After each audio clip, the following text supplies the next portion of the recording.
Good evening, students. So, this is our lecture number 57 on the Code of Criminal Procedure 1973 and the Bharatiya Nagrik Suraksha Samhita 2023. अपने last lecture में हमने bell के introductory part को cover किया था, काफ़ी comprehensively cover किया था, हर एक एस्पेक्ट को समझा कि बॉन्ड क्या होता है, पर्सनल बॉन्ड क्या होता है, सिक्योरिटी क्या होता है, श्योरिटी क्या होता है, बेल क्या होता है, ठीक है. So basically this is our chapter 35 in I am so sorry. Yeah. So basically this is our chapter 35 of BNSS and जो इसका corresponding chapter है in CRPC it is chapter 33.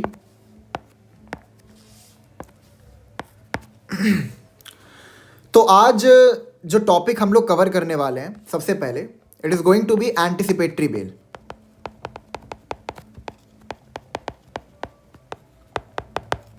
ठीक है. फिर उसके बाद हम लोग रेगुलर बेल का एक सेक्शन कंप्लीट करेंगे which is bail in bailable offence. ठीक है. तो आइए एक बार रिवाइज करते हैं हमने लास्ट लेक्चर में क्या पढ़ा था, then after that we will move forward with anticipatory bail. ठीक है. सबसे पहले हमने समझा था कि सेक्शन 2B में बेल को डिफाइन किया गया. अर्लियर सीआरपीसी के अंदर बेल के रिगार्डिंग मतलब बेल की डेफिनेशन के रिगार्डिंग कोई भी सेक्शन हमारे पास नहीं था, बट बीएनएसएस के अंदर बेल को डिफाइन किया गया. It says it means a release of a person accused of or suspected of commission of an offense from the custody of law upon certain conditions imposed by an officer or court on execution by such person of a bond or a bail bond. ठीक है. मतलब क्या होता है, जो इसमें law की custody होती है which is basically judicial custody और पुलिस कस्टडी, वहाँ से एक इंसान को रिलीज़ किया जाता है, उसको एक कंडीशनल लिबर्टी ग्रांट की जाती है. बिकॉज की जो लिबर्टी होती है वो कुछ कंडीशंस पे रहती है कि आपको ये काम नहीं करना है if we are granting you liberty. ठीक है. एंड जो कस्टडी होती है वो ट्रांसफ़र हो जाती है from the police custody and the judicial custody to the custody of the choice of the person. ये हमने कल पढ़ा था. ठीक है. फिर हमने समझा कि अगर हमें पता लगाना है कि कोई ऑफेंस बेलेबल है कि नॉन बेलेबल है तो we will refer to schedule 1. फिर हमने पढ़ा बेल बॉन्ड क्या होता है. बेल बॉन्ड वो होता है जहाँ पर अगर आपके फैमिली के अलावा कोई आपका क्लोज फ्रेंड है, कोई रिलेटिव है जो आपका श्योरिटी बनना चाहता है, ठीक है, तो वो आपके बिहाफ में जो सिक्योरिटी अमाउंट होता है उसको डिपॉजिट कर देता है और वो इस चीज़ की एश्योरेंस लेता है कि हाँ इस इंसान के ऊपर जो भी कंडीशंस आपने इम्पोज किए हैं बेल में, बॉन्ड में, उन कंडीशन से ये इंसान कंप्लाई करेगा. अगर if he is not complying तो जो सिक्योरिटी अमाउंट मैंने आपको दिया है आप उसको फोरफिट कर सकते हो. Then we have discussed about bond. Bond क्या होता है, it means a personal bond और an undertaking for release without surety, जहाँ पे आप किसी श्योरिटी को नहीं बुलाते हो जो आपके बिहाफ में सिक्योरिटी अमाउंट डिपॉजिट करे. आप खुद में इतने सक्षम हो कि आप अपनी सिक्योरिटी अमाउंट को खुद ही डिपॉजिट कर सकते हो, तो हम आपको जैसे ही आप सिक्योरिटी अमाउंट डिपॉजिट करोगे आपको रिलीज कर देंगे. Is it clear now. फिर हमने कुछ केस लॉस को भी डिस्कस किया था. ठीक है. एंड हमने फॉर्म नंबर 47 को भी रेफर किया था. हमने ये भी समझा था कि जो फॉर्म नंबर 47 है it is in the form of a contract of indemnity. ठीक है. जहाँ पे कोर्ट जो होता है वो एजेंट होता है. ठीक है. जो आपका कोर्ट है वो एजेंट होता है. उसके अलावा हमने ग्राउंड्स को भी कवर किया था. ग्राउंड्स जिनको कंसीडर करना चाहिए कोर्ट को वाइल ग्रांटिंग बेल, हमने उन ग्राउंड्स को भी बहुत ही कॉम्प्रिहेंसिवली डिस्कस किया था. ठीक है. सो ये हमने लास्ट लेक्चर में किया था. आज हम लोग शुरू करेंगे with section 482 which is basically anticipatory bail. अब इससे पहले हम लोग सेक्शन 482 को शुरू करें, पहले आप समझिए कि एंटिसिपेटरी बेल होता क्या है. ठीक है. अब आपको सेक्शन 482 के अंदर ये कहीं लिखा हुआ नहीं मिलेगा कि एंटिसिपेटरी बेल मतलब क्या होता है, या फिर the term anticipatory bail is not present under section 482. ठीक है. ना ही आपको इसकी डेफिनेशन कहीं पर मिलेगी एंटिसिपेटरी बेल की, ना सेक्शन 2 में कहीं इसकी डेफिनेशन मिलेगी, ना ही मतलब ये एंटिसिपेटरी बेल टर्म कहीं पे यूज़ किया गया है. ठीक है. बट इससे पहले हम लोग सेक्शन 482 के डिस्कशन में डेल्व करें, पहले आपको समझना इंपॉर्टेंट है कि एंटिसिपेटरी बेल होता क्या है. ठीक है. एंटिसिपेटरी बेल का जो बेसिक मीनिंग होता है वो ये है, bell granted in anticipation of arrest. ठीक है. अगर किसी इंसान को लगता है कि उसके अगेंस्ट में किसी प्रकार का फॉल्स, फ्रिवलस या मैलिशियस इंटेंशन के साथ मतलब किसी इंसान को लगता है कि अगर उसके अगेंस्ट में कोई फॉल्स, फ्रिवलेस या फिर मैलिशियस इंटेंशन के साथ एफआईआर रजिस्टर की जाएगी, ठीक है, एफआईआर रजिस्टर करवाया जाएगा, and in pursuance of that FIR that person can be arrested, उसकी जो लिबर्टी है उसको अनरीजनेबली कर्टेल कर दिया जाएगा, तो आप एंटिसिपेटरी बेल की एप्लीकेशन के लिए फाइल कर सकते हो। और अंडर सेक्शन 482 जो कोर्ट ऑफ सेशन होता है and the high court, they have the concurrent jurisdiction, they have the concurrent jurisdiction to grant anticipatory bail.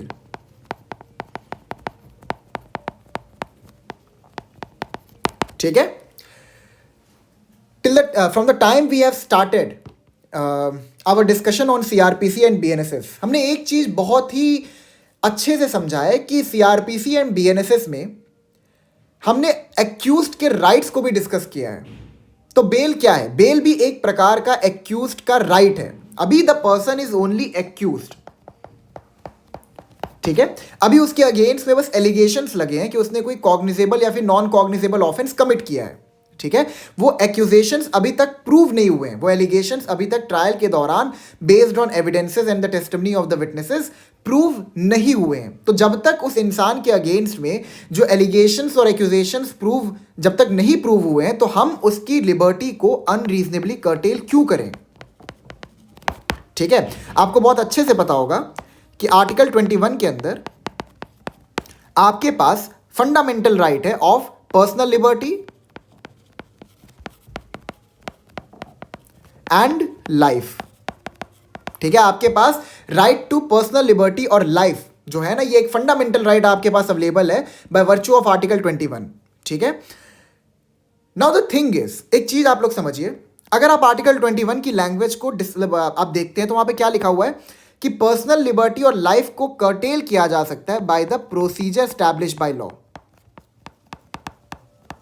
ठीक है, कि लॉ के द्वारा किसी भी प्रकार का अगर प्रोसीजर स्टैब्लिश कर दिया जाए, यानी कि अगर पार्लियामेंट किसी भी प्रकार का कानून लेके आता है तो उस कानून के हिसाब से आपके लिबर्टी और लाइफ को हम कर्टेल कर सकते हैं, even though if the particular law is unreasonable. वहां पे रीजनेबिलिटी का फैक्टर कभी था ही नहीं, मतलब जब कॉन्स्टिट्यूशन बन के बाहर निकला था तो उस टाइम पे जो टर्म प्रिवेल करता था it was procedure establish by law, ठीक है, और इसको एक लिटरल इंटरप्रिटेशन दिया गया था।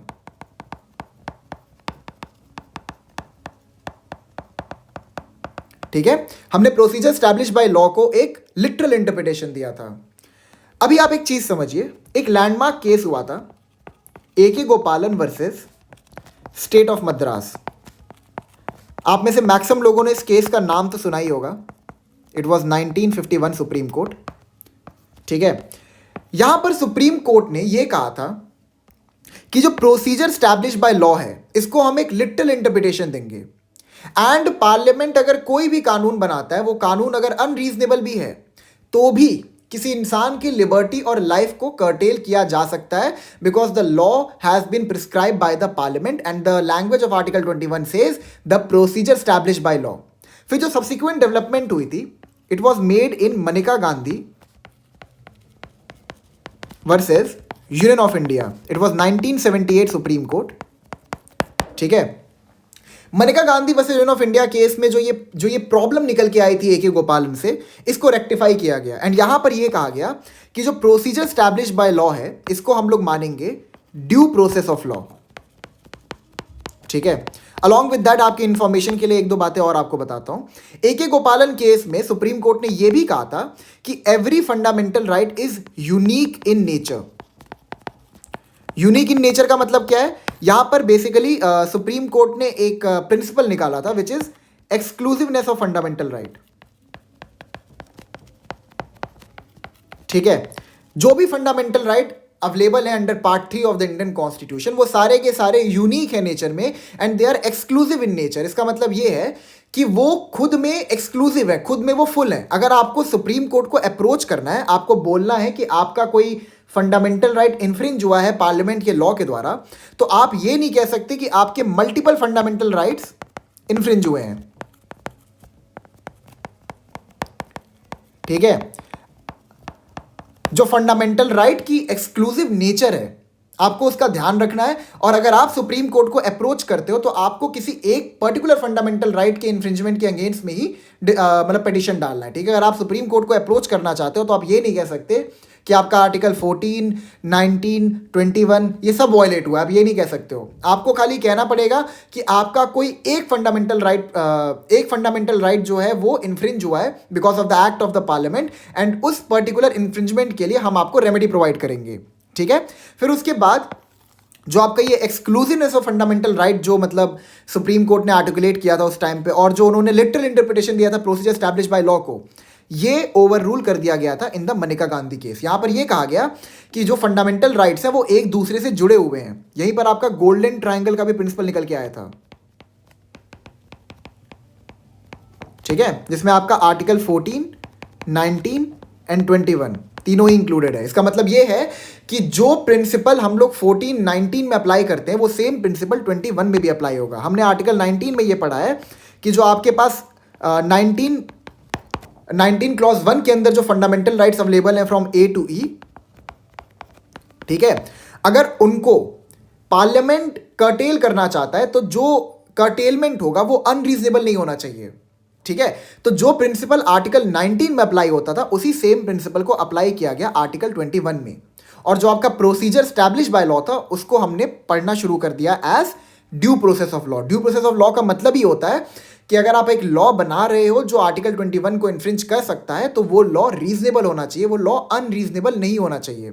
जो आपका ड्यू प्रोसेस ऑफ लॉ है ना, ये हमने यूएस कॉन्स्टिट्यूशन से लिया। यूएस कॉन्स्टिट्यूशन में ड्यू प्रोसेस ऑफ लॉ बहुत पहले से प्रेजेंट है, ठीक है। जब कॉन्स्टिट्यूंट असेंबली में इसके रिगार्डिंग डिबेट हो रही थी कि हम आर्टिकल 21 को कर्टेल करने के लिए ड्यू प्रोसेस ऑफ लॉ डालें कि प्रोसीजर एस्टैब्लिश बाय लॉ डालें, तो इवन अंबेडकर ने भी कहा था कि even he is not sure about this and he left the description with the members of the constituent assembly कि आप लोग डिसाइड करिए कि यहाँ पे प्रोसीजर एस्टैब्लिश बाय लॉ होना चाहिए या ड्यू प्रोसेस ऑफ लॉ होना चाहिए।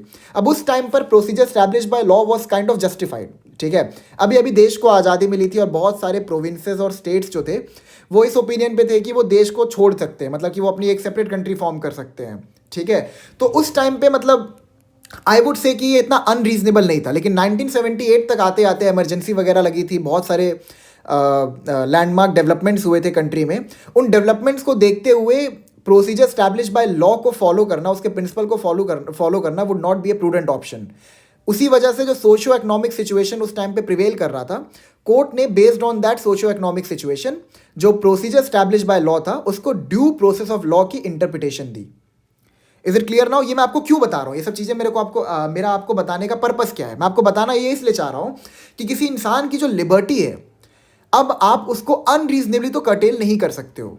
तो जो हमने अरेस्ट का चैप्टर पढ़ा था, चैप्टर 5, तो हमने वहाँ पे क्या पढ़ा था? हमने यही पढ़ा था ना कि अरेस्ट करने से पहले, ठीक है, मतलब अरेस्ट का जो चैप्टर है उसमें अरेस्टी के बहुत सारे राइट्स हैं, ठीक है, और आप उन राइट्स को, उन स्टैट्यूटरी राइट्स को इन्फ्रिंज नहीं कर सकते। You are not allowed to do so. The police officer is not allowed to infringe the rights of the arrestee, ठीक है। अगर मान लीजिए कोई प्राइवेट पर्सन भी अरेस्ट करता है, कोई मजिस्ट्रेट भी अरेस्ट करता है, तो उनको भी उन सारे के सारे राइट से कंप्लाई करना पड़ेगा जो अरेस्टी के हैं। तो बेल क्या है? बेल बेसिकली यही सिग्निफाई कर रहा है कि जब तक वो इंसान कन्विक्ट नहीं हुआ है, जब उस इंसान को कन्विक्ट नहीं किया गया है, जब उस इंसान के लिबर्टी को हम रीजनेबली कर्टेल नहीं कर सकते हैं, तो आप अनरीजनेबली किसी भी फॉर्मेट में उसके लिबर्टी को कर्टेल क्यों कर रहे हो? तो यहीं से आपका निकल के आता है the concept of anticipatory bell. Anticipatory bell क्या कहता है कि अगर सपोज आपको ये लगता है कि आपके अगेंस्ट में कोई षड्यंत्र रचा जा रहा है, फॉर एग्जाम्पल मान लीजिए आप किसी बिजनेस में पार्टनर हो, ठीक है, आपको जो आपके बाकी के पार्टनर्स हैं वो आपके काम से खुश नहीं है, एंड वो मतलब इस ओपिनियन पे है कि आपके अगेंस्ट में एक फॉल्स एफआईआर लॉन्च करवा के आपको अरेस्ट करवा दें, ठीक है, एंड उसके बाद बिजनेस में टेक ओवर कर लें। अब क्या हुआ, उनका खुद का एक पर्सनल प्राइवेट व्हाट्सएप ग्रुप था, उन्होंने वहाँ पे इसके रिगार्डिंग डिस्कशन की। उस ग्रुप में कोई बंदा आपका फ्रेंड था, उसने आपको स्क्रीनशॉट्स भेज दिए कि देखो तुम्हारे अगेंस्ट में ये षड्यंत्र रचा जा रहा है, तो तुम अपने आप को लाइक बचा के रखना। अब देखिए यहाँ पर तो प्राइमा फेसा लग ही रहा है कि इंसान की लिबर्टी को अनरीजनेबली कर्टेल करने का प्रयास किया जा रहा है। तो what that person gonna do is he will file for an application of anticipatory bail, ठीक है। एंटिसिपेटरी बेल में क्या होता है कि आपको बेल पहले ही ग्रांट कर दी जाती है, notwithstanding that an FIR has been registered और नॉट,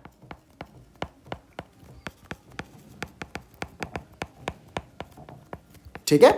एफआईआर को रजिस्टर किया गया है आपके अगेंस्ट में या नहीं किया गया है, इट डजेंट मैटर। आपको पहले ही हम बेल ग्रांट कर देंगे कि अगर कल को पुलिस ऑफिसर आपको अरेस्ट करने आ रही है तो आप उसको दिखाएंगे कि देखिए मेरे को एंटिसिपेटरी बेल मिला हुआ है, अगर आप मुझे अरेस्ट करना चाहते हैं तो मुझे अरेस्ट करिए, ठीक है, मुझे अरेस्ट करने का प्रयास करिए, मैं जो भी सिक्योरिटी अमाउंट है इस बेल के हिसाब से मैं आपको पे कर दे रहा हूँ, ठीक है, एंड आप मेरा अरेस्ट मत करिए बिकॉज मेरे को हाई कोर्ट और कोर्ट ऑफ सेशन ने एंटिसिपेटरी बेल ग्रांट किया है and you are not allowed to arrest me, ठीक है। तो आइए देखते हैं 482 सबसेक्शन 1 क्या कहता है। It says when any person has reason to believe, इस पे बहुत ध्यान दीजिएगा रीजन टू बिलीव टर्म पे, that he may be arrested on an accusation of having committed a non-bailable offense, he may apply to the High Court or the Court of Session for a direction under this section, and that court may, if it thinks fit, direct that in the event of such arrest he shall be released on bail. अब समझते हैं section 482 subsection 1 क्या कहता है। अब कोई इंसान है, उसको ये एप्रीहेंशन है, देखिए यहाँ पे इसका हेड नोट क्या कहता है, direction for grant of bail to person apprehending arrest. अब किसी इंसान को ये लगता है कि उसको अरेस्ट किया जा सकता है, ठीक है, उसको अरेस्ट किया जा सकता है मतलब किसी फॉल्स एफआईआर पे, या फिर मतलब वहां पे कोई ऐसा सिचुएशन है जहां पर उस इंसान की लिबर्टी को अनरीजनेबली कर्टेल किया जा सकता है। तो आप क्या करेंगे, आप सेक्शन 482 सबसेक्शन 1 के अंदर एक एप्लीकेशन फाइल करेंगे जिसे हम कहते हैं the application for anticipatory bail, ठीक है। अब जो ये एप्लीकेशन है, ठीक है, अब जो ये एप्लीकेशन है ये फाइल आप कर सकते हैं either in the court of session और हाई कोर्ट, ठीक है।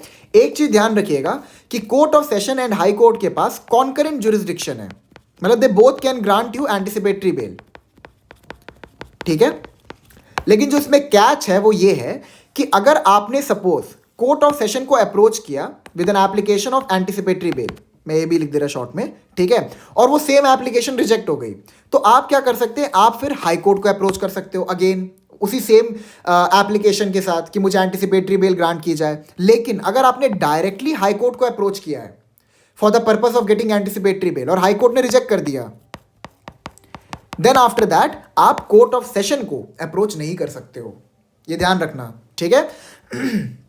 Of course hierarchy of criminal courts का जो प्रिंसिपल है वो यहाँ पे अप्लाई होगा। अब हाई कोर्ट ने अगर ग्रांट नहीं किया तो आप कोर्ट ऑफ सेशन कैसे अप्रोच कर सकते हो, आपको किसी और हायर कोर्ट को अप्रोच करना पड़ेगा, दैट इज सुप्रीम कोर्ट, ठीक है। ये आपको क्लियर है, ठीक है। अब आगे समझते हैं। अब एक चीज और समझने वाली ये है कि जब आप सेक्शन 482 सबसेक्शन 1 की लैंग्वेज को पेरूज करते हैं, उसको ध्यानपूर्वक पढ़ते हैं, तो you will get to know कि यहां पर किसी भी प्रकार का the term jurisdiction has not been used, ठीक है। The term jurisdiction has not been used under section 482 subsection 1, which signifies कि आप अगर चाहें तो नॉन जुरिस्डिक्शनल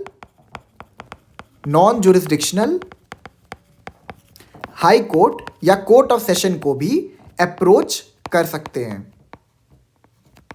ठीक है। आप चाहे तो नॉन जुरिस्डिक्शनल हाई कोर्ट या फिर कोर्ट ऑफ सेशन को भी अप्रोच कर सकते हैं for the purpose of getting an anticipatory bail, ठीक है। Is it clear now? लेकिन जनरली होता क्या है कि आपको अगर एंटिसिपेटरी बेल की एप्लीकेशन फाइल करनी है तो आप जुरिस्डिक्शनल हाई कोर्ट या फिर कोर्ट ऑफ सेशन में फाइल करिए, बिकॉज जनरली होता ही है कि अगर आप नॉन जुरिस्डिक्शनल कोर्ट को अप्रोच करते हो तो वहां पर the prospect of your anticipatory bell getting rejected is higher, ठीक है। मगर आप कर सकते हो, आपको रोका नहीं है, लेकिन जो जनरली होता है वो यही होता है कि आप जुरिस्डिक्शनल कोर्ट को अप्रोच करिए, वो एक ज़्यादा प्रूडेंट और बेटर ऑप्शन रहता है, ठीक है। अब आते हैं अगेन, फिर से रीड करते हैं। When any person has reason to believe, अब देखिए रीजन टू बिलीव जो है ना, इसका मतलब ये है कि आपको कोर्ट को एक सब्सटेंशियल प्रूफ दिखाना पड़ेगा, आपको कोर्ट को एक सब्सटेंशियल प्रूफ दिखाना पड़ेगा कि आपके अगेंस्ट में किसी प्रकार का षड्यंत्र रचा जा रहा है जिसके बेसिस पर आपकी जो लिबर्टी है, जो एक सैक्रोसैंक्ट राइट है, एक फंडामेंटल राइट है, उसको अनरीजनेबली कर्टेल किया जा सकता है। And one more thing is कि जो कोर्ट की सेटिस्फैक्शन होनी चाहिए, it should be objective in nature, ठीक है। जो कोर्ट अपनी सेटिस्फैक्शन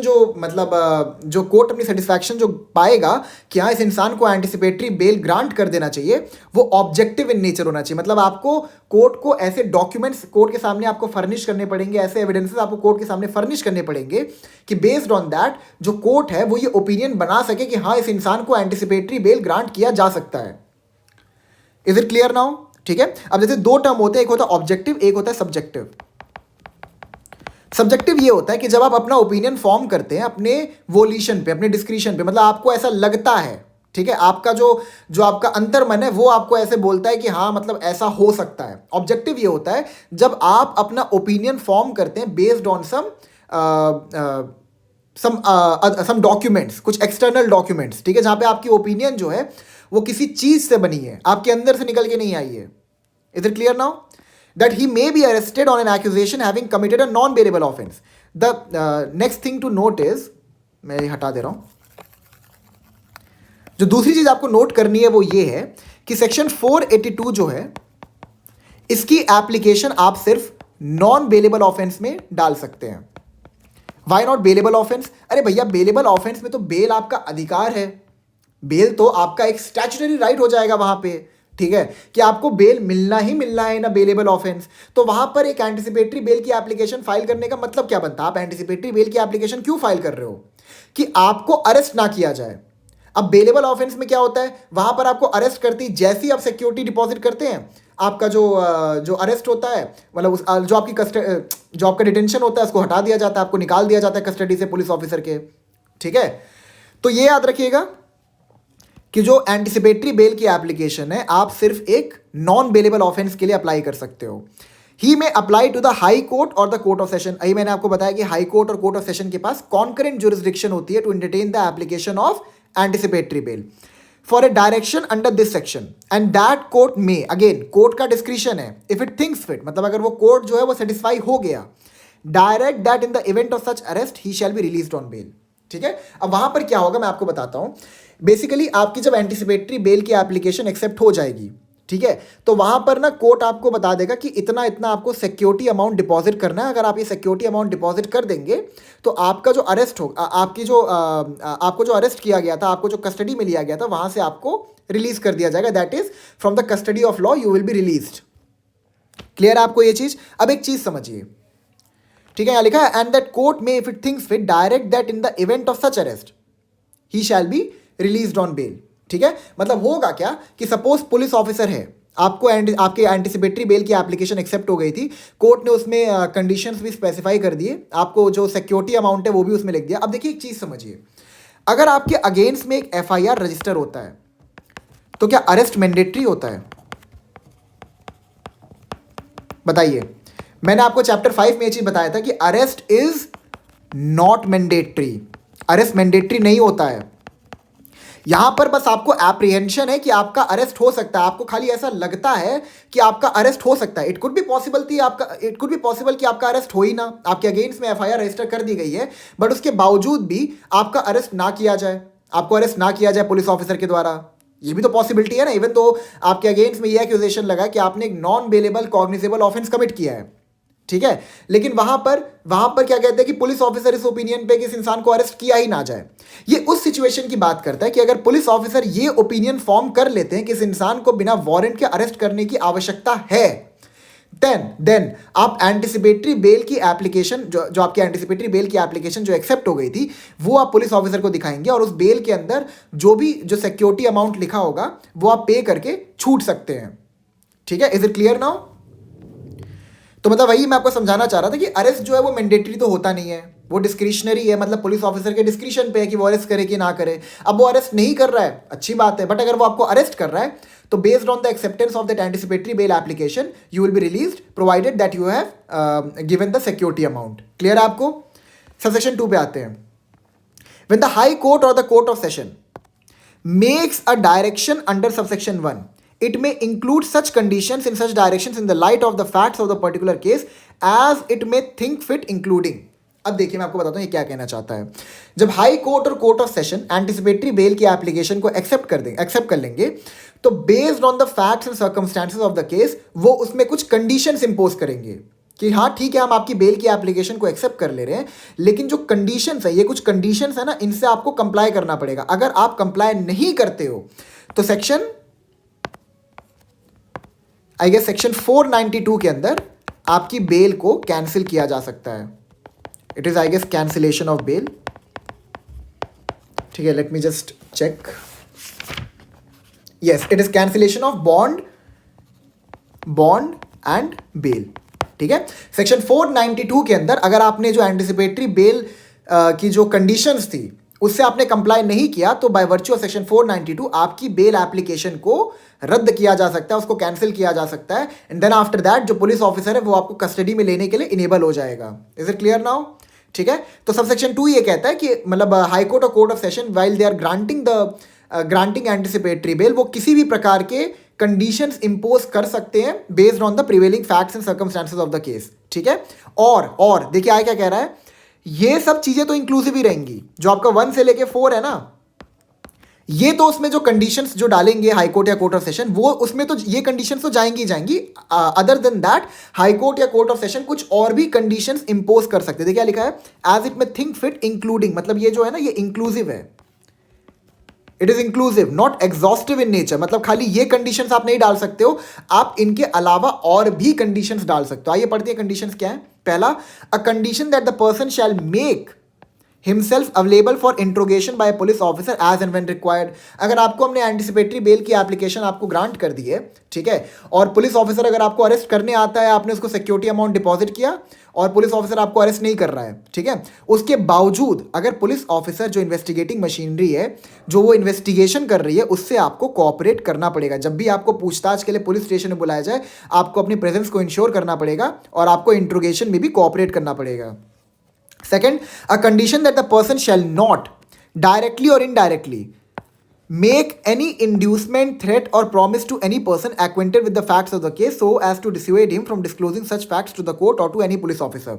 आप किसी भी विटनेस को, किसी भी कंपिटेंट विटनेस को डिसुएड नहीं करोगे, इंड्यूस नहीं करोगे, उसको उकसाओगे नहीं, उसको धमकाओगे नहीं, या किसी भी प्रकार का उससे प्रॉमिस नहीं करोगे कि वो आपके अगेंस्ट में पुलिस ऑफिसर के सामने कोई टेस्टिमनी ना दे और ना ही मतलब ट्रायल के दौरान कोई टेस्टिमनी दे। आप उसको किसी भी प्रकार से उकसाओगे नहीं, ठीक है, ना आप उसको कोई थ्रेट दोगे ना कोई प्रॉमिस करोगे उससे, ठीक है, कि वो जो पर्टिकुलर विटनेस है, जो एक कंपिटेंट विटनेस है उस पर्टिकुलर केस में, वो पुलिस ऑफिसर से कोऑपरेट ना करे, वो ट्रायल के दौरान आपके अगेंस्ट में टेस्टिमनी ना दे, ठीक है, आप ऐसा कोई भी हरकत नहीं करोगे। अगर आपने किया तो आपकी जो एंटिसिपेटरी बेल की एप्लीकेशन थी वो कैंसिल हो जाएगी। Third, a condition that the person shall not leave India without the previous permission of the court. ठीक है, हम आप पे ये भी कंडीशन इंपोज कर रहे हैं कि आप देश को छोड़ के नहीं जा सकते, और अगर आपको जाना है, एक बहुत ही ग्रेव इमरजेंसी है, तो आपको पहले एक कोर्ट की परमिशन लेनी पड़ेगी। अब the prior permission from the court is required. Fourth, such other condition as may be imposed under subsection 3 और section 480 as if the bail were granted under that section। देखिए बेसिकली आपका जो section 478 और section 480 होता है ये आपके deal करते हैं रेगुलर बेल से, ठीक है। 478 जो है ये it talks about bail in bailable offence, ठीक है, एंड जो सेक्शन 480 है it talks about bail in non bailable offence, ठीक है।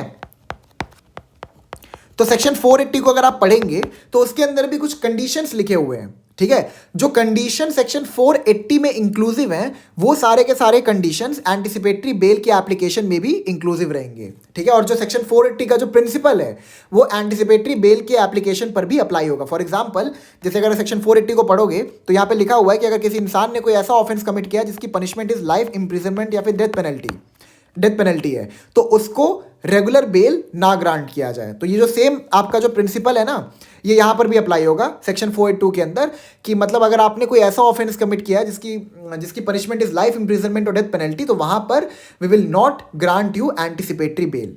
Is it clear now? Subsection 3, if such person is thereafter arrested without warrant by an officer in charge of a police station on such accusation and is prepared either at the time of arrest or at any time while in the custody of such officer to give bail, he shall be released on bail, and if a magistrate taking cognizance of such offence decides that a warrant should be issued in the first instance against that person, he shall issue a bailable warrant in conformity with the direction of the court under subsection 1। अब यहाँ पर subsection 3 क्या कहता है? ये कहता है कि आपने एंटिसिपेटरी बेल की एप्लीकेशन लॉन्च की, ठीक है, हाई कोर्ट या फिर कोर्ट ऑफ सेशन में, आपकी एप्लीकेशन एक्सेप्ट हो गई। अब सपोज सब्सिक्वेंटली आपके अगेंस्ट में एफआईआर रजिस्टर हुआ, या फिर सपोज आपके, देखिए मैं आपको एक चीज़ और बताता हूँ, पता नहीं मैं शायद बताया कि नहीं बताया, नहीं बताया। देखिए एक चीज़ आप समझ लीजिए, it is not necessary that an FIR has already been registered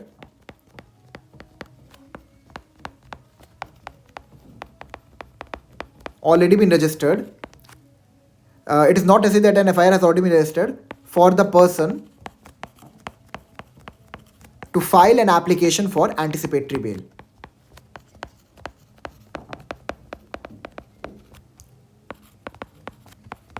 इसका मतलब ये है कि आपके अगेंस्ट में एफआईआर रजिस्टर हुई हो या ना हुई हो, इट डजेंट मैटर. अगर हुई है कोई बात नहीं, अगर नहीं हुई है तब भी कोई बात नहीं. आप दोनों ही सिचुएशन में एंटिसिपेटरी बेल की एप्लीकेशन फाइल कर सकते हो कोर्ट ऑफ सेशन या फिर हाई कोर्ट में. बिकॉज जो इसका हेड नोट है, देखिए क्या कहता है, पर्सन एप्रीहेंडिंग अरेस्ट. यहाँ पे ये नहीं लिखा है कि मतलब एफआईआर रजिस्टर हो गई उसके बाद आप एंटिसिपेटरी बेल की एप्लीकेशन डाल सकते हो. नहीं, आपके अगेंस्ट में अगर एफआईआर रजिस्टर नहीं भी हुई है मगर आपको ऐसा लगता है, आपको ऐसी शंका है, आपको ऐसा डर है कि आपको एक किसी फॉल्स या फिर फ्रिवलस केस में अरेस्ट किया जा सकता है, आपकी लिबर्टी को अनरीजनेबली कर्टेल किया जा सकता है, तो आप एफआईआर को आप एंटिसिपेटरी बेल की एप्लीकेशन डाल सकते हो. ठीक है, लेकिन एक चीज और ध्यान रखिएगा, एक बार अगर आपका अरेस्ट हो गया, ठीक है, अगर उस पर्सन का अरेस्ट हो चुका है तो सब्सिक्वेंटली अरेस्ट होने के बाद the person is not competent to file for an anticipatory bail. Arrest हो गया तो फिर किस बात का एंटिसिपेटरी बेल? एंटिसिपेटरी बेल क्या कहता है? ये आपको बेसिकली अरेस्ट होने से बचाता है. अब आपको अरेस्ट कर लिया गया है तो आप एंटिसिपेटरी बेल की एप्लीकेशन कैसे डालोगे? Then you will be eligible to file for regular bail. ठीक है, फिर आप रेगुलर बेल की एप्लीकेशन डाल सकते हो under section 480. Is it clear now? ठीक है, अब सबसेक्शन 3 क्या कहता है कि सपोज आपके अगेंस्ट में एफआईआर रजिस्टर हो गई है and the police officer is of the opinion कि वो आपको अरेस्ट करेगा. ठीक है, जो भी मतलब प्रिवेलिंग फैक्ट्स एंड सर्कमस्टांसेस हैं, based on that police officer ने ये ओपिनियन बनाया कि the person should be arrested. अब जब वो पुलिस ऑफिसर आपका गेट खटखटाएगा आपको अरेस्ट करने के लिए, तो आप एट दैट वेरी मोमेंट जो भी मतलब एंटिसिपेटरी बेल की एप्लीकेशन में जो भी सिक्योरिटी अमाउंट लिखा होगा, आप वो सिक्योरिटी अमाउंट दे दिए पुलिस ऑफिसर को, पुलिस ऑफिसर आपको अरेस्ट नहीं करेगा. एंड अगर आपको पुलिस ऑफिसर ने अरेस्ट कर दिया, आपको कस्टडी में ले लिया, तो कस्टडी में रहते हुए अगर आप सिक्योरिटी अमाउंट को डिपॉजिट कर दे तो जो आपको लॉ की कस्टडी में रखा गया था वहां से बेस्ड ऑन कंडीशंस रिलीज कर दिया जाएगा. फिर से देखिए क्या लिखा है, such person is thereafter arrested without warrant by an officer in charge of a police station on such accusation and is prepared at the time of arrest. मतलब जब आपको अरेस्ट किया जा रहा है आप उसी टाइम पे प्रिपेयर्ड हो सिक्योरिटी अमाउंट को डिपॉजिट करने के लिए.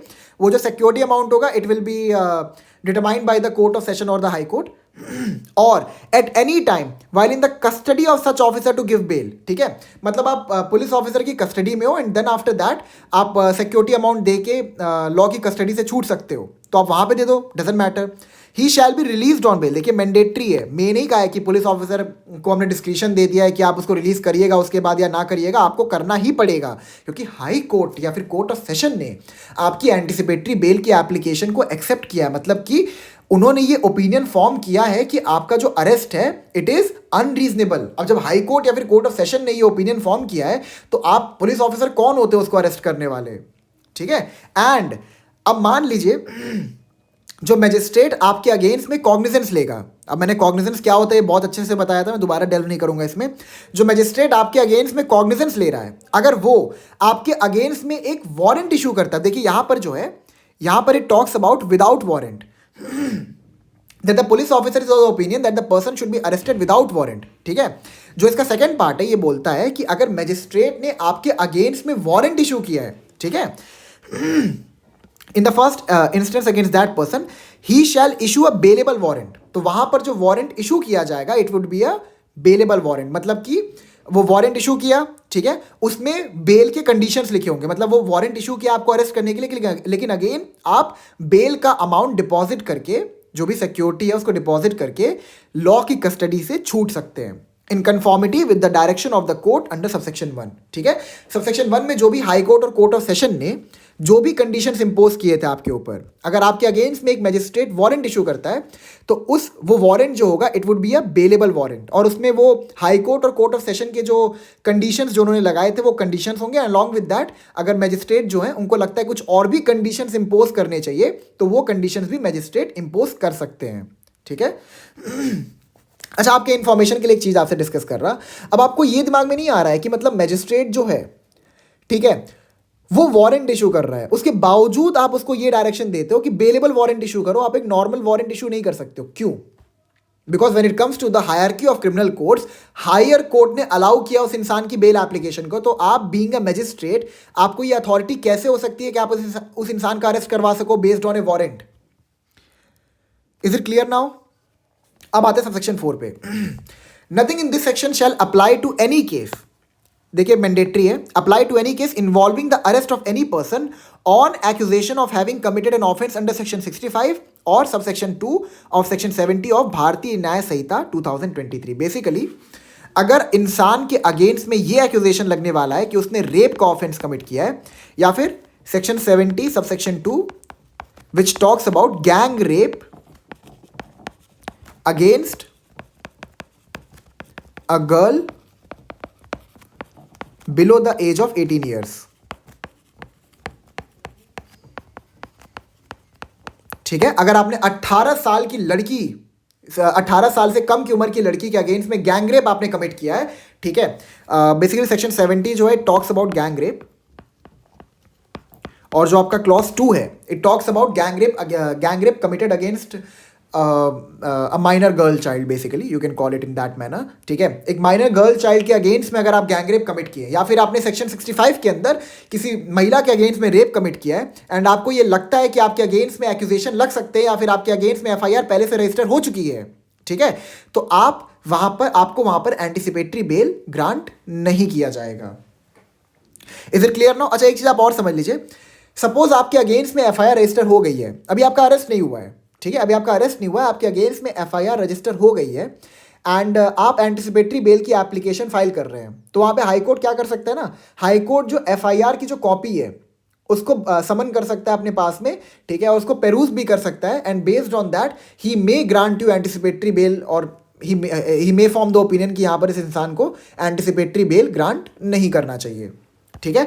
तो इसमें आप ये एक्सेप्शंस याद रखिएगा, प्रीलिम्स के लिए बहुत इंपॉर्टेंट है, और बाकी सेक्शन 4A2 तो आपका प्रीलिम्स और मेंस दोनों के लिए बहुत इंपॉर्टेंट है, क्योंकि आए दिन आप ये देखते होंगे कि लाइव लॉ या फिर बार एंड बेंच पे एंटीसिपेटरी बेल को लेके बहुत सारे केसेस आते रहते हैं, तो एंटीसिपेटरी बेल से तो हमेशा ही क्वेश्चन आता है, ठीक है, चाहे आप किसी भी स्टेट की जुडिशरी की तैयारी कर रहे हो, तो it is very important section, that's why मैं बहुत सारे केस लॉज भी लाया हूँ इसमें।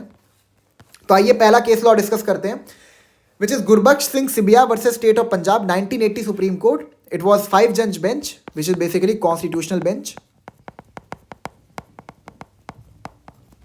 ठीक है, and the judgment was delivered by Mr. Y.V. Chandrachud, CJI. He was the CJI at that time, and the judgment was delivered by Y.V. Chandrachud, ठीक है, ये एक लैंडमार्क जजमेंट है। अब इस जजमेंट के सुप्रीम कोर्ट के ऑब्जर्वेशन में डेल्व करने से पहले इसके फैक्ट्स को समझ लेते हैं। Basically Gurbaksh Singh Sibia, he was a minister, he belongs to the Congress party, and he was a minister in Punjab, ठीक है, ही वॉज ए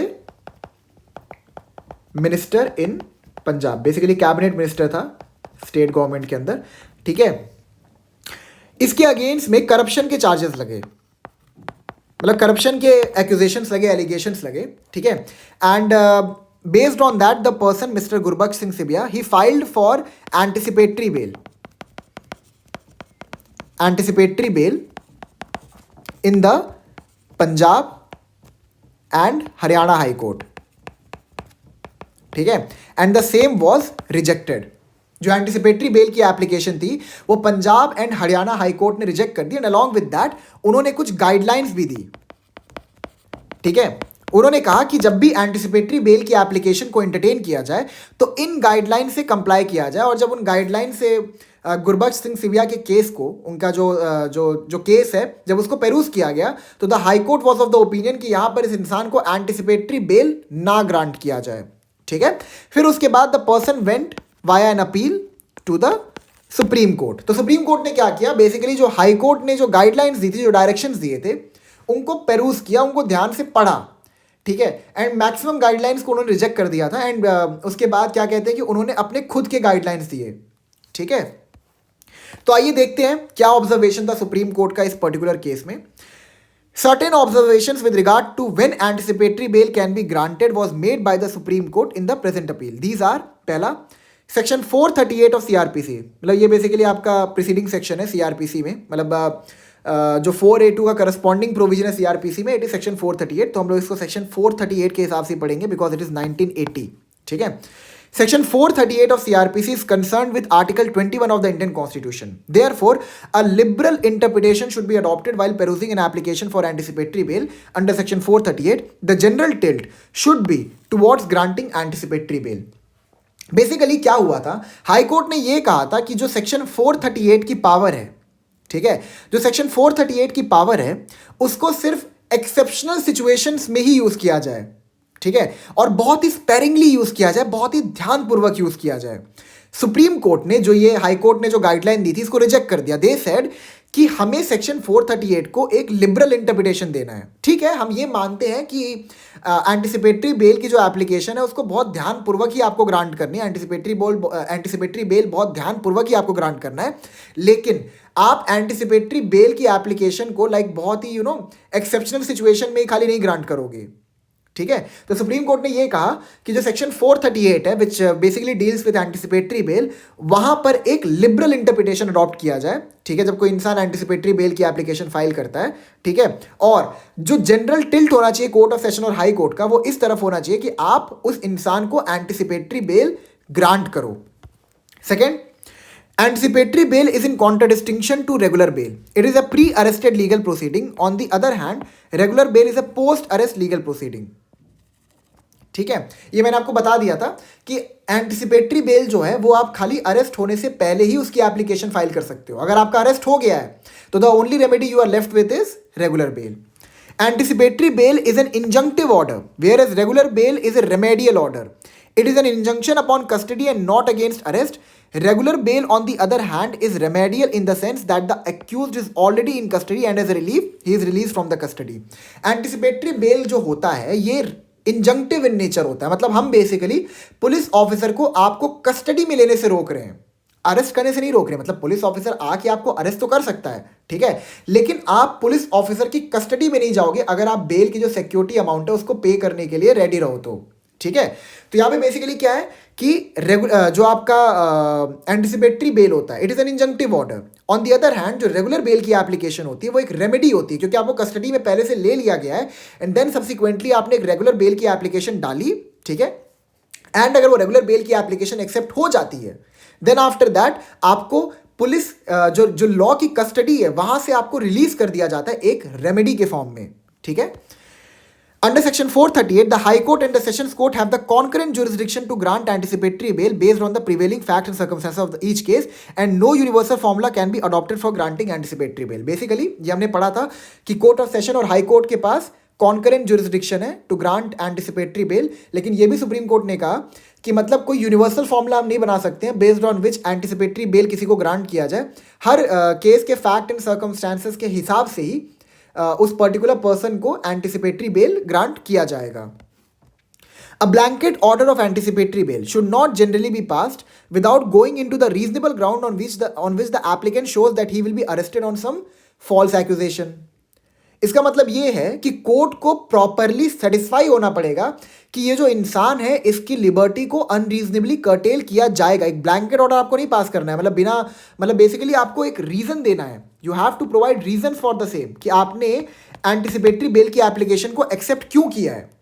ठीक है, sixth, the filing of an FIR is not a condition precedent to the exercise of the power in section, it is in section 438. The imminence of likely arrest founded on a reasonable belief can be shown to exist even if an FIR is not yet filed. Anticipatory bail can be granted even if an FIR is filed so long as the applicant is not arrested. मैंने आपको बताया था कि अगर FIR register किया गया है नहीं किया गया है डजेंट मैटर, अगर आपका अरेस्ट नहीं हुआ है तो आप एंटिसिपेटरी बेल की एप्लीकेशन डाल सकते हो।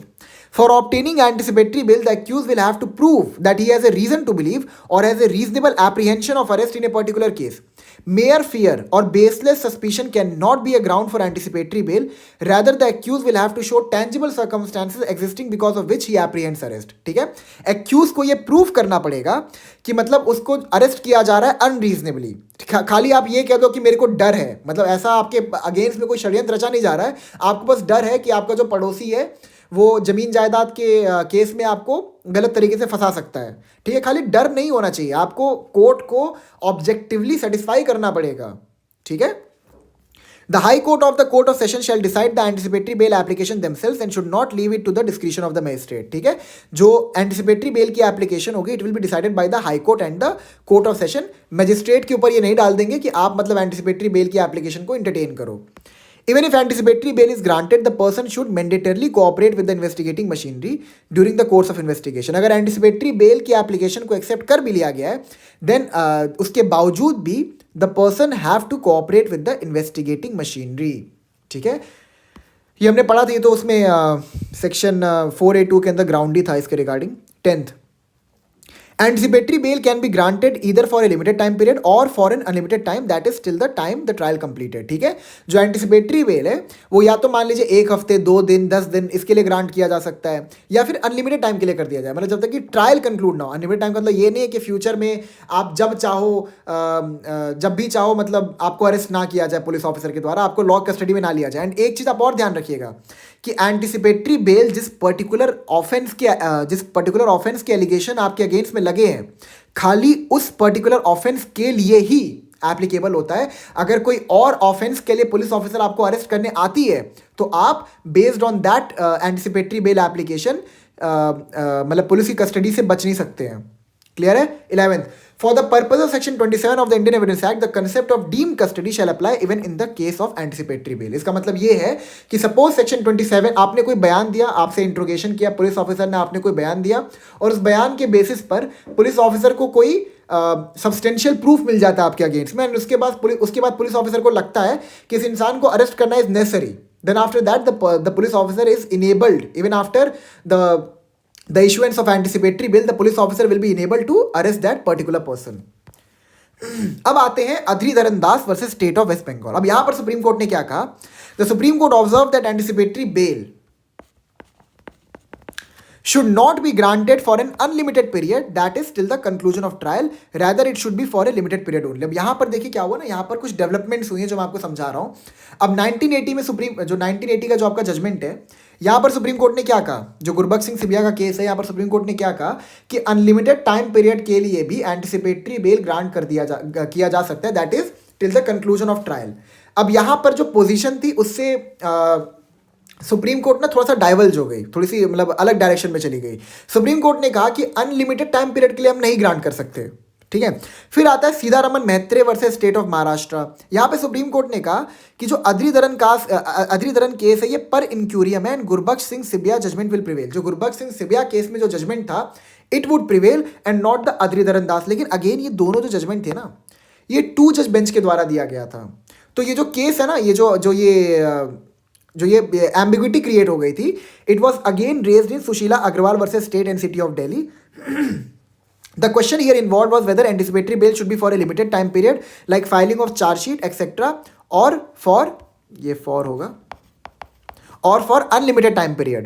The case was further transferred to a constitutional bench. तो यहाँ पर क्या हुआ, जो केस था इसको ट्रांसफर कर दिया गया फॉर ए कॉन्स्टिट्यूशन बेंच। अब ये मतलब वही है Sushila Agarwal versus state and city of Delhi 2020 supreme court 5 जज बेंच। ठीक है, अब देखते हैं यहाँ पे सुप्रीम कोर्ट ने क्या कहा। The supreme court conclusively observe that the grant of anticipatory bell is discretionary upon the court. It is an extraordinary power, but this does not mean that the power should be exercised sparingly and in exceptional cases only. A person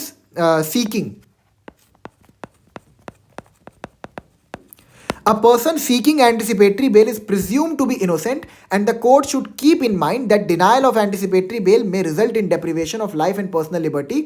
Such anticipatory bail can be granted for an unlimited or limited time period. अब court ने यहाँ पर यही कहा, ठीक है, मतलब बाकी जो पॉइंट्स है वो मैंने आपको समझा दिया है।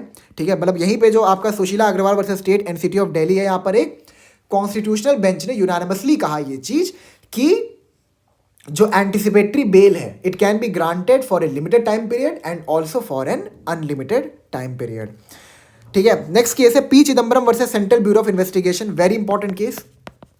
ठीक है, the court observe that in matters of economic offences particularly in high profile cases anticipatory bail should not be granted. Recommendation was made that the parliament should amend the provisions and anticipatory bail should be disallowed in such high profile cases because in influence, absconding and tampering with evidence by the high profile person is possible there in. इसका मतलब यहाँ पर ये है, P Chidambaram case में supreme court ने ये कहा कि जो हाई प्रोफाइल पर्सन्स होते हैं उनको एंटिसिपेटरी बेल ना ग्रांट किया जाए, क्योंकि अगर उनको एंटिसिपेटरी बेल ग्रांट कर दिया गया तो वो अपने लिबर्टी को मिसयूज कर सकते हैं, वो बेसिकली एविडेंस से टैम्पर कर सकते हैं, वो जो विटनेसेस हैं उनको इन्फ्लुएंस कर सकते हैं। एंड साथ ही साथ सुप्रीम कोर्ट ने ये भी रिकमेंडेशन दिया कि जो सेक्शन 482 यानी कि सेक्शन 438 है आपका, ठीक है, उसमें चेंजेस किए जाएं और जो आपके नेसेसरी कंडीशंस थे ना उसमें एक ये भी कंडीशन डाला जाए कि हाई प्रोफाइल पर्सन्स को एंटिसिपेटरी बेल ना ग्रांट हो। Naresh Kumar Yadav versus Narendra Yadav, 2007 Supreme Court. The Supreme Court observed that successive anticipatory bail applications are not allowed unless there is a change of facts and circumstances. Even if such an application is allowed, it should be presented to the same judge to verify change in circumstances. Supreme Court ने यहाँ पर इसमें ये observe किया कि अगर आपकी anticipatory bail की एप्लीकेशन रिजेक्ट कर दी गई है तो आप on the same facts and circumstances anticipatory bail की एप्लीकेशन नहीं लॉन्च कर सकते हो। आप लॉन्च कर सकते हो अगर फैक्ट्स एंड सर्कमस्टांसेस जो है वो उसमें कुछ चेंजेस आ जाए, लेकिन जो एप्लीकेशन फाइल किया जाएगा it would be in front of the same जज जिसने आपकी एप्लीकेशन को रिजेक्ट किया था। ठीक है, ये हमने पढ़ लिया था कि क्या non jurisdictional high court and court of session anticipatory bail grant कर सकते हैं, ये हमने पढ़ा था कि हाँ कर सकते हैं। State of Madhya Pradesh versus Pradeep Sharma, the supreme court observe that proclaimed offenders can not be granted anticipatory bell. Proclaimed offender आपको मिल जाएगा सेक्शन 82 एंड 83 ऑफ सीआरपीसी के अंदर। बीएनएसएस में इसका क्या प्रोविजन एक बार देख लेते हैं। It is section 84 and 85।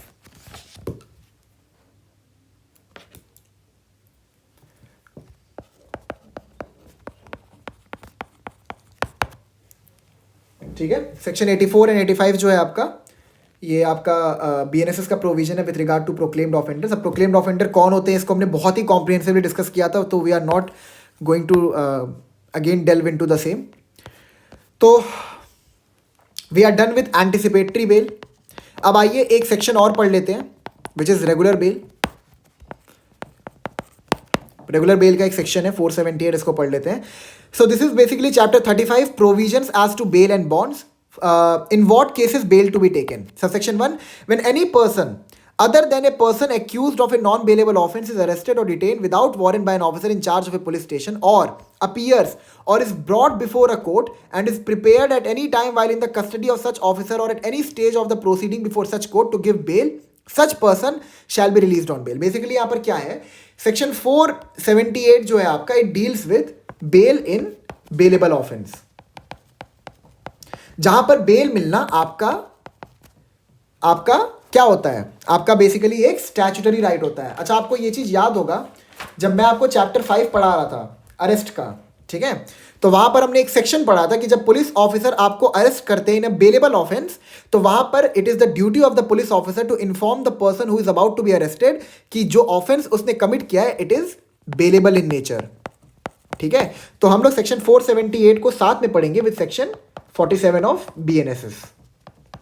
ठीक है, तो अब उस इंसान को इन्फॉर्म कर दिया गया है कि आपने एक बेलेबल ऑफेंस कमिट किया है और यहां पर आप अगर बेल का जो अमाउंट है उसको दे देते हैं तो हम आपको लॉ की कस्टडी से रिलीज कर देंगे। तो यहां पर क्या कहता है कि अगर कोई भी इंसान है जिसने कोई बेलेबल ऑफेंस कमिट किया है, ठीक है, और उसको विदाउट वारंट, अब वारंट से अरेस्ट कर देंगे तो आपको बेल तो नहीं मिलेगा, ठीक है, अब उसको without warrant officer in charge of the police station ने अरेस्ट किया है, ठीक है, या फिर उसका अरेस्ट हो गया है एंड अभी उसका जो उसके अगेंस्ट में इंक्वायरी या फिर ट्रायल का जो टाइम फ्रेम होता है ना वो चल रहा है।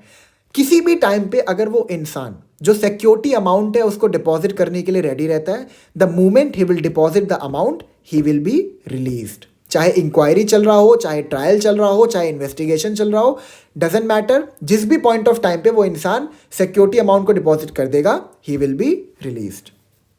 प्रोवाइजो पे आते हैं।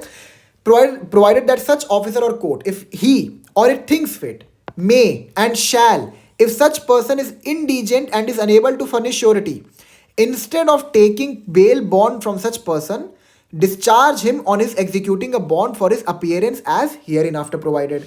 अब बेसिकली कोई इंसान इंडिजेंट है, ठीक है, इंडिजेंट मतलब क्या होता है आपको पता है? इंडिजेंट का मतलब होता है कोई इंसान जो मतलब काइंड ऑफ गरीब है, इसको हम लोग लीगल टर्म में कहते हैं, कहा गया ये रहा, when it comes to legal terminology we call him a pauper. ये आप लोग लिख लीजिएगा अपने बैरक में, ठीक है। कोई इंसान अगर इंडिजेंट है, मतलब वो उसके पास इतना पैसा नहीं है कि वो अपने सिक्योरिटी अमाउंट को डिपॉजिट कर सके in the bailable offence that he has committed, तो वहां पर देखिएगा ना, he is unable to furnish surety, ठीक है। पहले तो यहाँ पे डिस्क्रिप्शन दिया है, बट शैल लिखा है। शैल कब लिखा है? अगर वो अपनी श्योरिटी को, मतलब वो करी ना, श्योरिटी भी ना ला पाए, मतलब किसी इंसान को लेके भी ना आ पाए जो उसके बिहाफ में सिक्योरिटी अमाउंट को डिपॉजिट करे, तो वहां पर उससे बेल बॉन्ड लेने के बजाय आप उसको उसके पर्सनल बॉन्ड पे रिलीज कर दोगे, ठीक है। बस उस इंसान से बॉन्ड पर सिग्नेचर करवाओगे और उसको कहोगे कि मतलब जब भी तुम्हारा ट्रायल के टाइम पे, इन्वेस्टिगेशन के दौरान, इंक्वायरी के दौरान हम प्रेजेंस चाहेंगे तो तुम अपनी प्रेजेंस को इंश्योर कर देना, हम तुमसे किसी भी प्रकार का सिक्योरिटी अमाउंट नहीं ले रहे हैं। Is it clear now?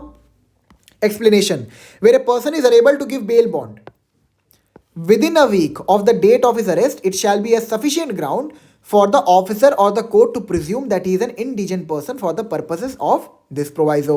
ठीक है, अगर एक अरेस्ट के एक हफ्ते के अंदर अगर किसी इंसान ने एक बेलेबल ऑफेंस कमिट किया है और अरेस्ट होने के एक हफ्ते के अंदर वो इंसान जो है वो बेल बॉन्ड नहीं दे पाता है, मतलब वो जो सिक्योरिटीज को डिपॉजिट नहीं कर पाता या फिर किसी श्योरिटी को लेके नहीं आ पाता जो उसके बिहाफ में सिक्योरिटी डिपॉजिट करे, ठीक है, तो वहां पर it will be a sufficient ground, it will be deemed that the person is indigent. वो इंसान जो है वो इंडिजेंट है और वहां पर अगर वो इंडिजेंट है तो उसको उसके पर्सनल बॉन्ड पर रिलीज कर दिया जाएगा। Provided further that nothing in this section shall be deemed to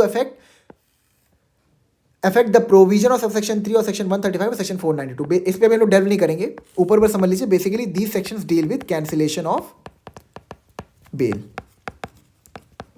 ठीक है, एंड फॉरफीचर ऑफ सिक्योरिटी। मतलब अगर आपने बेल के किसी भी कंडीशन से कंप्लाई नहीं किया तो वहां पर जो भी आपने अमाउंट डिपॉजिट किया था उसको हम फोरफिट कर लेंगे, उसको हम जब्त कर लेंगे, वो अब आपको रिटर्न नहीं की जाएगी। क्लियर आपको? Subsection 2, notwithstanding anything in subsection 1 where a person has failed to comply with the conditions of the bond or bail bond as regards the time and place of attendance, the court may refuse to release him on bail when on a subsequent occasion in the same case he appears before the court or is brought in custody, and any such refusal shall be without prejudice to the powers of the court to call upon any person bound by such bond or bail bond to pay the penalty thereof under section 491। अब ये देखिए, एक not with standing provision है, इसको हम लोग कहते हैं नॉन ऑब्स्टेंटे क्लॉज। ठीक है, यहां पे क्या कह रहा है कि सबसेक्शन 1 में जो भी दिया है उसको हम ओवरराइड करेंगे। यहां पे कहता है where a person has failed to comply with the conditions of the bond or bail bond as regards the time and place of attendance, the court may refuse to release him on bail. अब उस इंसान को हमने bailable offence में bell पे छोड़ दिया था, ठीक है। अब जो बेल के कंडीशंस थे उस इंसान ने उस कंडीशन से कंप्लाई नहीं किया तो again the person was arrested, ठीक है, again the person was arrested. तो उसके बाद अगेन अगर वो बेल की एप्लीकेशन फाइल करता है तो वहां पर जो कोर्ट है वो रिफ्यूज कर सकते हैं। हमने कोर्ट को अब डिस्क्रिप्शन दे दी है कि बेलेबल ऑफेंस में भी आप उस इंसान को रिलीज मत करिए, बिकॉज जो पहले उसने जो बेल के कंडीशंस थे उनसे कंप्लाई नहीं किया, and there is a possibility कि वो दोबारा बेल के जो कंडीशंस है उनसे कंप्लाई नहीं करेगा, ठीक है। When on a subsequent occasion in the same case he appears before the court or is brought in custody, and any such refusal shall be without prejudice to the powers of the court to call upon any person bound by such bond or bail bond to pay the penalty thereof under section 491। जब 491 को पढ़ेंगे then इस part को cover कर लेंगे। बस ना समझ लीजिए, जो सबसेक्शन 2 है सेक्शन 478 का, वो ये कहता है कि अगर एक इंसान ने बेलेबल ऑफेंस कमिट किया है, हमने उसको बेल पे छोड़ दिया। अब बेलेबल ऑफेंस में बेल मिलना तो इंसान का स्टैट्यूटरी राइट है, हमने उसको छोड़ दिया। अब सपोज जो बेलेबल ऑफेंस, जो बेल की जो कंडीशंस थी उससे इंसान ने कंप्लाई नहीं किया, ठीक है, तो कंप्लाई नहीं करने की वजह से कोर्ट ने उसको दोबारा अरेस्ट करवा लिया। अब अगर उसको दोबारा अरेस्ट किया गया है for the same bailable offence, तो वहां पर उसको कोर्ट जो है वो बेल अगेन ग्रांट नहीं करेगी। मतलब जो आपका स्टैट्यूटरी राइट था वो अब डिस्ट्रॉय हो चुका है, ठीक है। हाँ, क्लियर आपको? ज़्यादा कुछ इसमें था नहीं 478 में। नेक्स्ट लेक्चर में हम लोग सेक्शन 479 एंड 480 को कवर करेंगे। बहुत इंपॉर्टेंट सेक्शंस हैं, ठीक है। आई गेस ये भी लेक्चर काफ़ी बड़ा ही हो गया। So thank you so much, I will meet you in the next lecture.